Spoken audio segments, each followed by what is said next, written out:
Hey, Miss Wenberg, it's Matthew. So farmers markets are a growing trend in America, and there's benefits to using them. Just first off is like shopping locally. It reduces the carbon emissions from driving because on average, um, each plate of food drives about 1,500 miles to get to in America. Each plate of food drives about 1,500 miles to get to your plate from where it originated. So by using farmers markets, you can taste the real flavors of food. It's fresh and enjoy the season. So that's like seasonal food. It um, it's not unnatural. You support family farmers in your local um, Hey, local. Protect the environment. Nourish yourself because with growing seasonally has all the natural nutrients in them, and you get the spice and the variety of life. Promote humane treatment of animals because farmers markets, you'll be able to see and talk to up close how these local farmers treat their animals, and it's not big business. You'll know exactly where your food comes from, and you can get some good tips from these farmers markets. The people who run them day in and day out work with the same thing, and they can give you some real good tips. And then you can connect with your community. And I went to a farmer's market recently and interviewed videos running. Well, my name is Matthew Chirash. I go to Thomas Dale. Matthew? Yeah. I'm Tommy. Tommy. All right. What is your philosophy of farming? Philosophy of farming. All natural. All natural? Yeah, all natural. Grow what you sow. So what you want to do is what you're given as seeds, grow that without inhibiting Mother Nature, adding chemicals, adding anything else. That's the most purest of all food, and that's what we do. Yeah. All right, that's great. So your farming methods are like just growing all natural and everything? All natural. All natural, so all like organic too? All natural. It's very, very hard for one to achieve organic classification in Virginia because anything, people don't realize this, even if you build like an outside deck to your backyard, if that wood's been treated with chemicals, you can't be certified organic. Organic. Yeah, there's a lot of little things there. So, yeah, we're all natural. We don't spray. We don't do anything like that. Yeah. And you can take it. You can stop me at any time if you have a customer or anything. But so yeah, that was one of my questions. Like, what is your opinion on the on the organic thing? So I like that. What products do you sell? This is all Virginia finest. Grab that right there, man. Yep. You see this right here? This is certified by the Department of Agriculture here in Virginia. Certified, trademarked by Virginia Finest program, Department of Agriculture, which is under USDA, FDA. So it's like all the regulations. It's the highest achievement you can get. That's great. What challenges do you face as a farmer?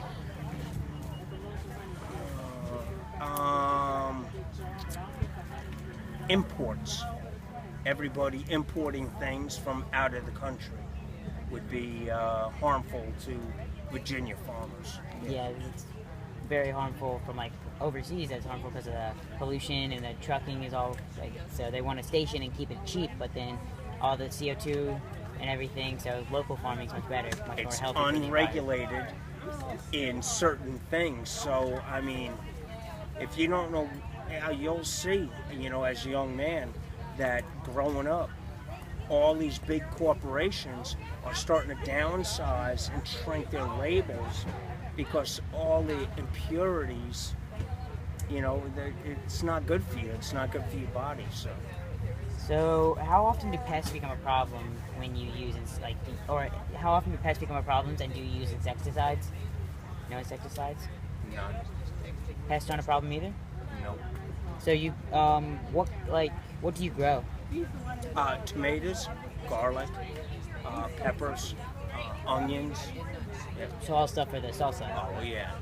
All right, I'll definitely have to pick up one when I leave. Oh yeah. Do you cycle crops to keep the nutrients in the soil? Yeah, yeah. And if we don't, like on our own property, anybody that goes into my jar of salsa right there, because we're Virginia finest, we keep that in mind. You can't be like an outside broker, oh, look at me, I use dehydrated this, and, we don't do, proper farming and techniques. So what is your opinion on the GMOs? None of it? Let's keep it all natural? No good, yeah, man. I have to agree. It's harmful. It screws with the body. No, hey, do you know why? Your body doesn't know how to get rid of it, okay? And these things have been around for many, many years that prolong your substance in your food and, keeps it on the shelf longer and all that. It's no good. Do you know why? Your body doesn't know how to deal with that.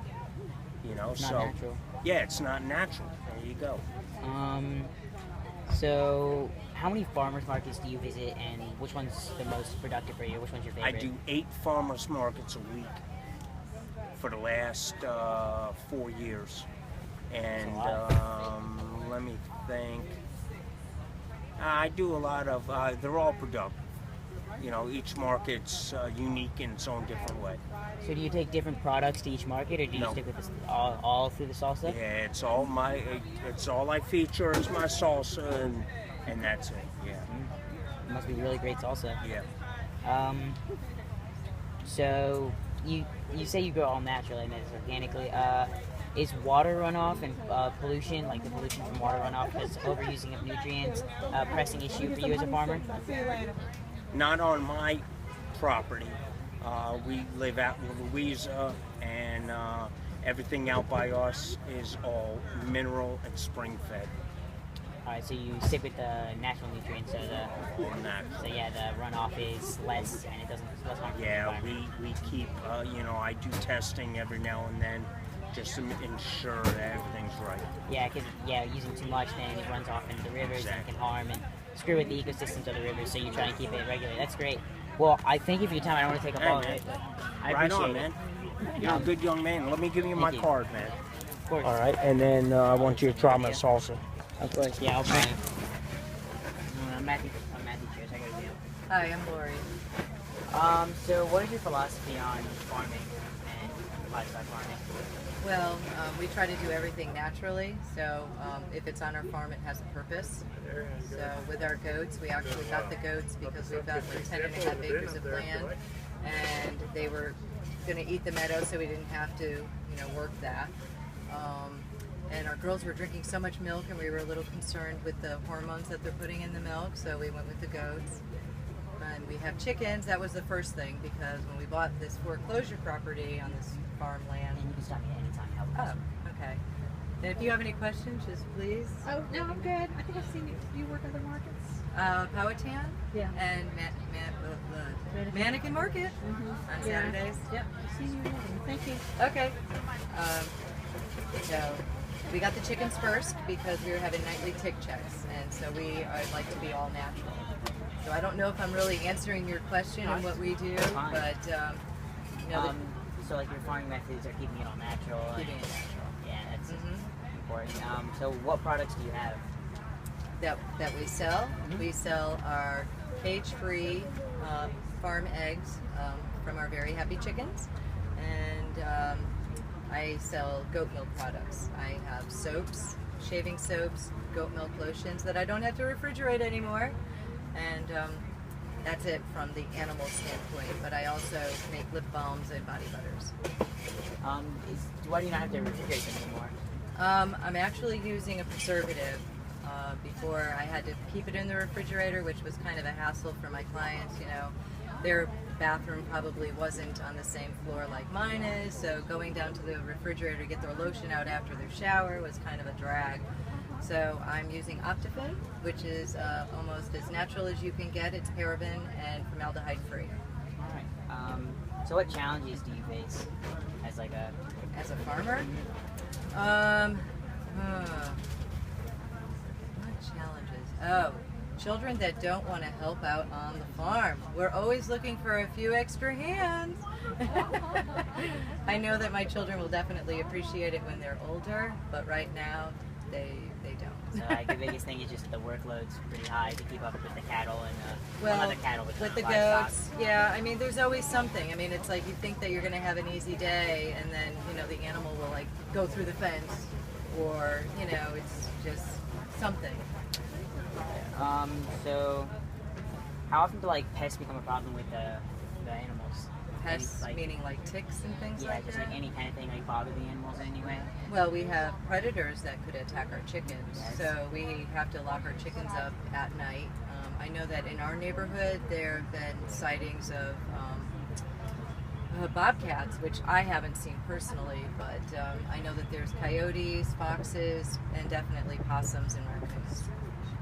So, I assume you have free range. We do. Goats and chicken. Mm-hmm. And do you?